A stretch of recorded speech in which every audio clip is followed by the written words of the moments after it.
A good practice is to have a welcome message in your course. Um, I like to create that in the welcome and start here page on one of the free from content pages that I created. So what I need to do is to click on edit content and click on that pencil. I will change that from announcement to welcome.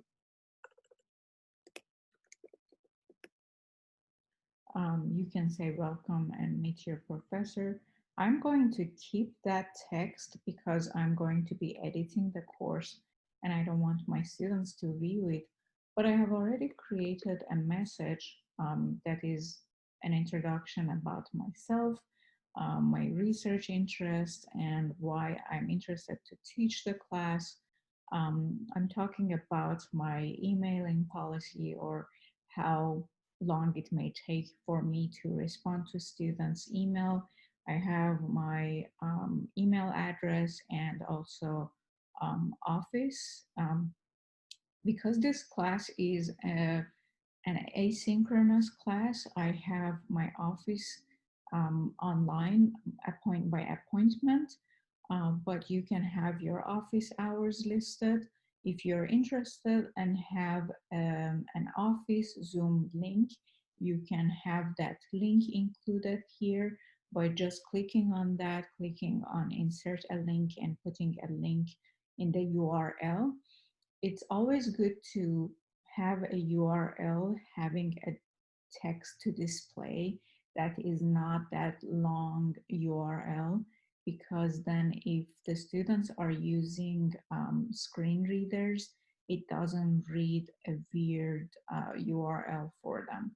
And instead, it just includes that this is a link to the Zoom.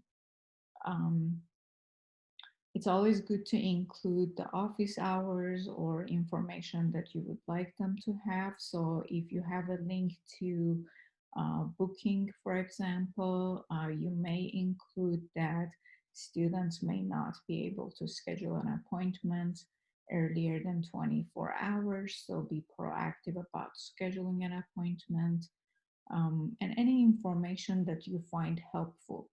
Um, you want to keep it short and meaningful. You want it to be personal to some extent because it is your introduction to your students. I always like to add additional introduction to the um, discussion forum where I ask my students to upload, but it is good to also have this introduction. I also like to include a photo of myself in the introduction. Sometimes you have to modify the size of the photo. So, for example, this photo is very large. You can do it either from here by changing the size to what you find more appropriate, and it will automatically change the other dimension. Um, or you can just drag it to the size that is appropriate for you. Another thing that you can do is you can create this in a Word document and then include that here, the information here. That would then allow you to um, play around and modify and edit the text a little more, and then you don't have to use the HTML code to be able to modify the visual layout of this introduction.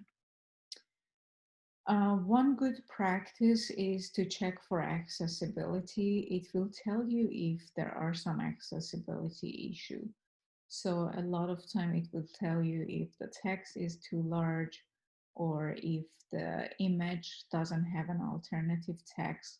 And in that case, you can just create that alternative text. Um,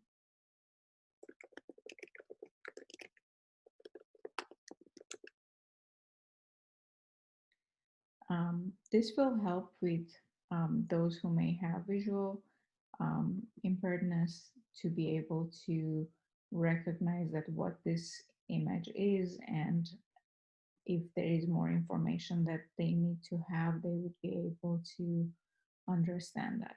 One thing that you would realize is if I don't have the headings at a heading level, it will recommend using that. So it's always good to use heading for the different headings that we have instead of just using bold or a different size text. That also help with the screen readers.